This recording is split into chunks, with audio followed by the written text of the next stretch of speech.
tarihi Türkmenlerin demediyendirler tarih kesilse, şun tarihi yahtan çıkarılsa bir cemiyetin.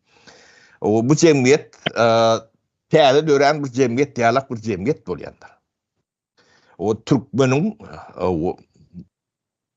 2.500-3.000 ýyllyk aňyrdan gelýän tarihi vardır.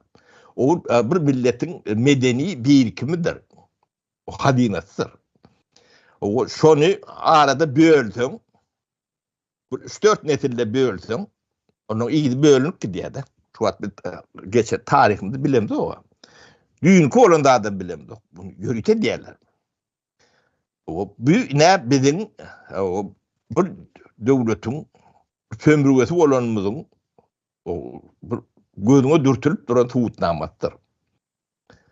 O sen özüň döwlet bolsaň, sen tarihini hem şu gille halkyndan. O tarihin bilen hem şu yüzleşen o. Tarihin bilen yüzleşmesem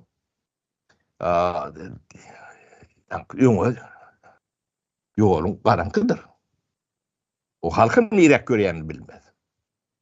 O bunu Allah'ım bolýanlar. Ne görülse diýip Allah bolýar. Tehel zat bilen Allah bolýanlar.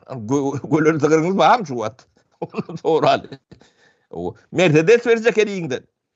O şol ýalak Allah bilen başka da töwerimiz vardır. iPhone verecek diýip alýarlar. 500 dolar verecekler. Para şu tarih, dil diyen vaktiniz yadınıza düşen olsa bir kemine bar vakti bir sani kino izledipdi bize şu Kazakistan